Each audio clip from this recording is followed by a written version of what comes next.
We've spent the past few weeks talking about tips for being a good advocate. Maybe you already have a cause you're passionate about. I mean, if you think about it, there are probably lots of issues that you care about and would be a great advocate for. But in case you've spent the past few videos feeling like a rebel without a cause, here are a few we've been keeping tabs on that might be impacting you or your community. First, money. We hear a lot about budgets in the US. It might be our schools cutting the arts program when the budget gets cut, or our companies letting workers go when money is tight, or libraries closing because the funding dried up. If there's a program or organization that you want to support, chances are they need funding to do what they do. Let's use libraries as an example. Without proper funding, libraries wouldn't be able to sustain early literacy programs for young children, create STEM or summer reading programs, offer job training resources, or provide free Wi-Fi for many who don't have or can't afford internet access. Many have already had to cut their hours of operations and limit purchases of new books and technology that their patrons rely on. Every year, Congress decides how much money to allocate towards programs like the Library Services and Technology Act for public libraries and Innovative Approaches to Literacy for school libraries, which are the dedicated sources of federal library funding. It's not unusual for funding of this sort to be the first on the chopping block when Congress needs to cut funding. So if you want to help protect library funding, creating a campaign to encourage Congress to continue to fund LSTA and IAL would be a great way to start. And what about copyright? Everyone on YouTube encounters copyright and fair use law on a daily basis. It influences the music, graphics, and even clothing and backgrounds you put in your videos.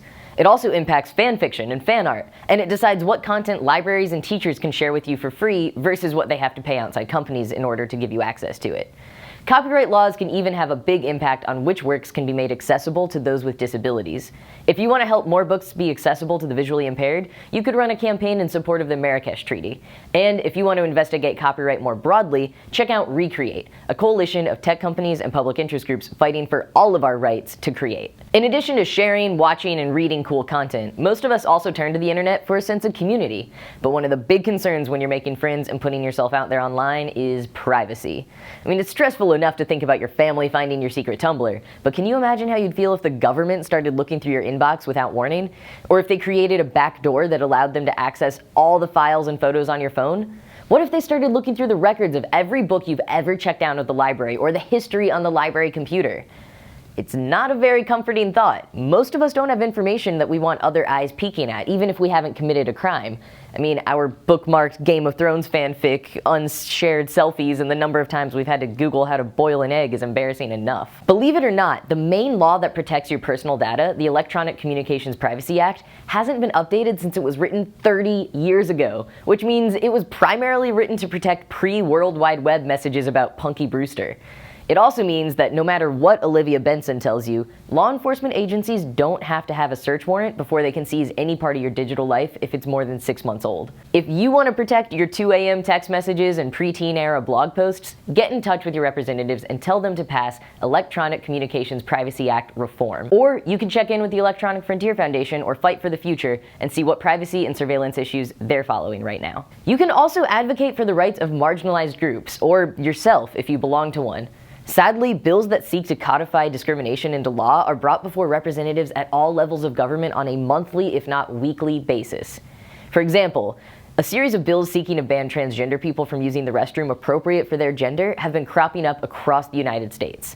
If you want to take action against one of these bills in your area, you can visit the National Center for Transgender Equality's Action Center for an up-to-date rundown. And finally, climate change impacts everyone on Earth. Unfortunately, not all governments have taken the action necessary to try to stop or slow the effects of climate change before it continues to progress. And some representatives continue to question the validity of climate change at all. Organizations like 350.org work to bring climate change to the forefront of political conversations and push representatives to do the same. You can find resources and local groups on their website. Whether you decide to start a campaign on one of these issues or you have another cause that's close to your heart, keep in mind all the tips we've discussed during this series. If you're having trouble finding a place to start, look for organizations that work on issues you care about, like the American Library Association. Or you could join something like a Harry Potter Alliance chapter to work on a range of social issues in your community. Thank you for joining us over the course of the past 8 videos. Keep in touch and let us know how it goes in the comments below or by tweeting the HP Alliance and ALA Library.